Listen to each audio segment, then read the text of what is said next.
said the next time I wore this shirt, I would show more details of it for somebody. So yay, more details. This is my R2D2 shirt with like scenes from the movies and stuff. I have had it for a while. Got it at Target in the men's section. Hey guys, it's Sarah, and today we're going to talk about all the books that I read in the month of August. August seems like the longest month of the year to me. August and January, I don't know why. I don't think I'm the only one. There's always those memes going around that are like, it's August 75th, and that's how I definitely was feeling towards the end of August. But it is done. I got a lot of reading done. I read 10 books in the month of August, which is a really good reading month for me. So that was good. And let's talk about them. The first book I read was Louisiana Lucky by Julie Pinnell. And this is a book that I've already covered in my August ARC reviews. So I talked in depth about that book that was sent to me from the publisher.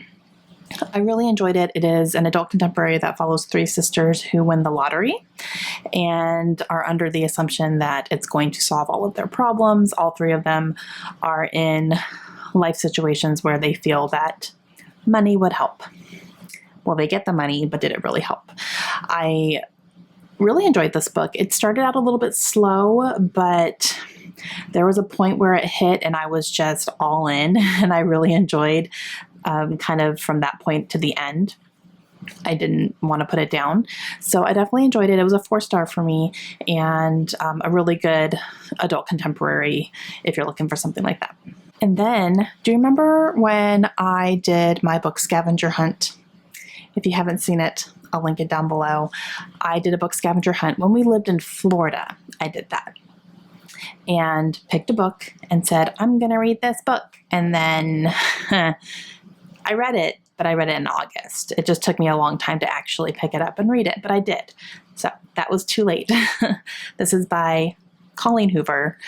She put her name on here as C. Hoover because this is very different from what she normally publishes. This one's a lot darker for Colleen. This one has a lot more graphic content in it, both sexually and violently. And I loved it. I did. I gave this one 4 stars. It wasn't quite a 5-star for me. And it was just a lot of the characters were making some decisions that I just went, really? Like, ugh. Of course, that made for some good drama. So there is that, but there was just those little things that I was just like, a little frustrating. But overall, I really did love it because it's Colleen, and I've loved every single thing. But I think this is the first book I've read from her that I gave a 4 instead of a 5. I almost gave it a 5. I really, really did. And I did really like the characters in here. It was good. I really did like it. It just wasn't quite that 5-star for me.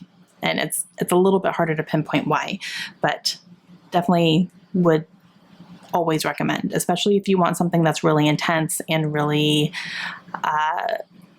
graphic and you want to see what she can do, definitely pick it up. The next one that I read was another ARC for the month of August. So again, I talked more in depth about it in that video, which is linked down below. And that's No Offense by Meg Cabot. This is the second book in her Little Bridge Island, I think is what it's called. It's like a companion series that follows residents of an island in the Florida Keys. And I didn't like this one. It was a big disappointment. I only gave it 2 stars, and I was really disappointed because the main character in this book is a librarian, and I thought that was going to be awesome, and I ended up hating her. I really did. I didn't like her as a character at all, and there is a love interest in here for her, and I liked him, but I didn't like a lot of the decisions he made and the reasons why he made those decisions. So it was just kind of, I don't know. It just didn't work for me at all, which was really disappointing. So, the first book in this series is called No Judgments, and that one was just okay for me. I gave that one a 3 stars. So this is a series that if there's more, I will not continue reading it, but that one was, I had high hopes and I was let down ultimately. The next book that I read, I picked up The Song of the Crimson Flower, and this is by Julie C. Dow. And this is a book that was sent to me from Bookish First that I've had it for quite a while, and I finally picked it up to read it. And I actually ended up really enjoying this. I listened to this on audiobook, and the audiobook is great. This one is a young adult fantasy, and it follows a girl and a boy. I'm trying to think of how to explain it because it's a fantasy book, and it's set in China, and it is, the girl is set to marry a certain boy. And so she's under the impression that this is happening. It's going to be great. We're going to live our lives. He's got to come for me. And why isn't he coming for me? He's not here.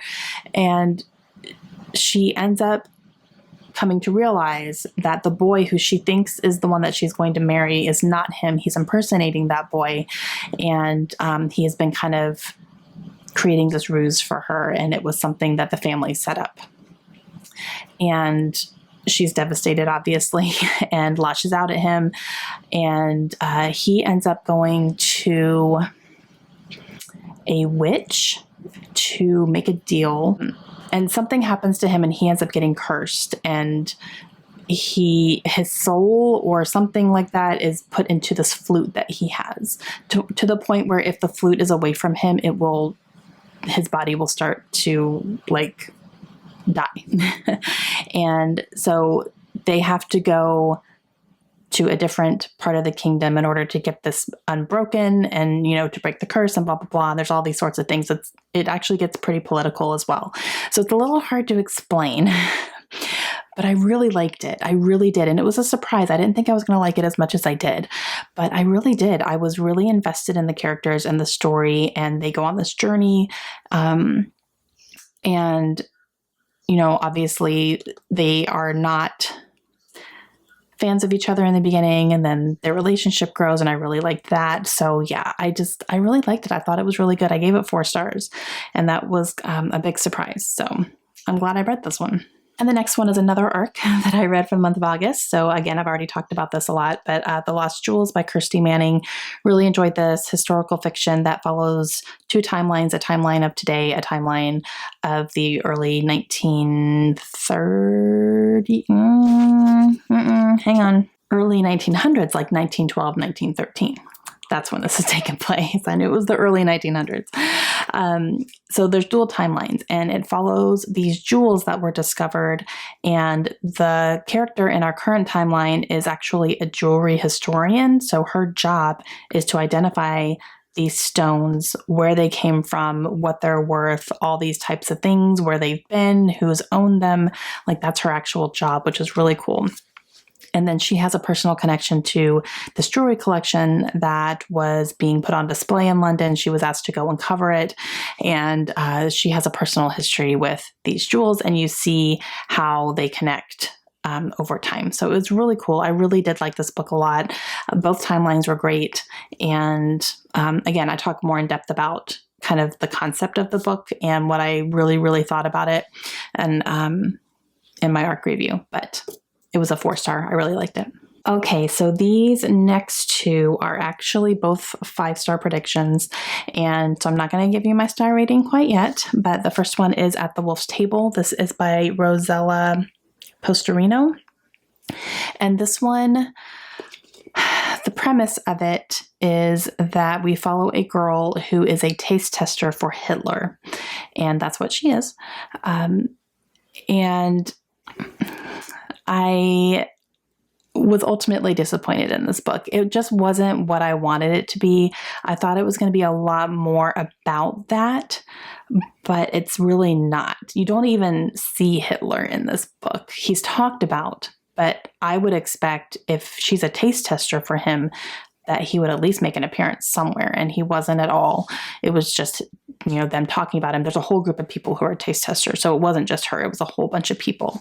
But you kind of see what they go through. You see the way that they're treated, but it just wasn't what I wanted it to be. And it just, I don't know, maybe it's just because my expectations were different, but ultimately it did kind of let me down. So it was also a lot darker than I was expecting, almost to a point where it was just, why is this in here? Why is this happening? There's a lot of infidelity.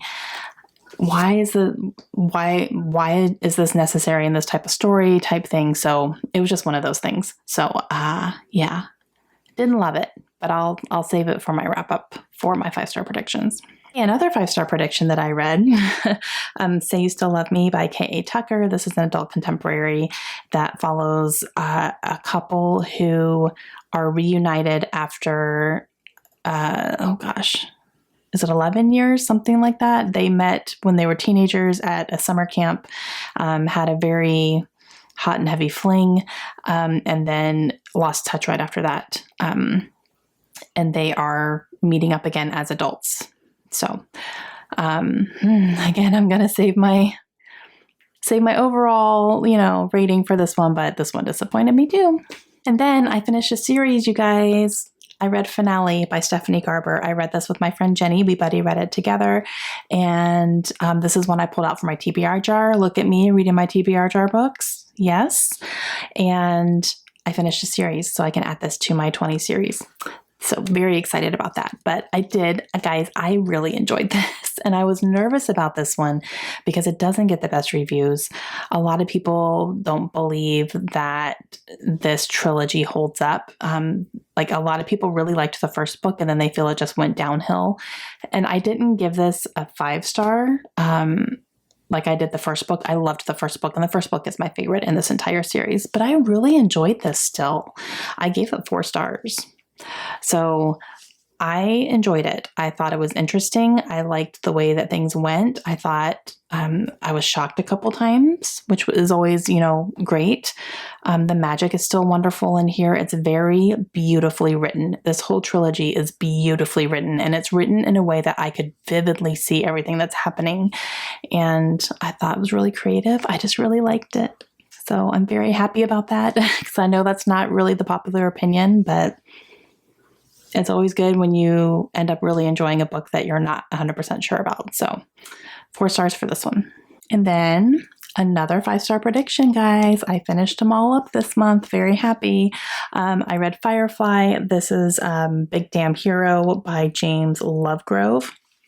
And this is a science fiction that, yes, follows the Firefly franchise, the TV show. And this was a lot of fun. It really was. This was entertaining. It's not the best written. It's not super complicated, but it's fun. I felt like I was watching the show. Like the scenes that were going on in my head felt like the show. And that's the intention here because it's what it's based on. So really enjoyed it. Again, I will save my star rating for that video, but it was good.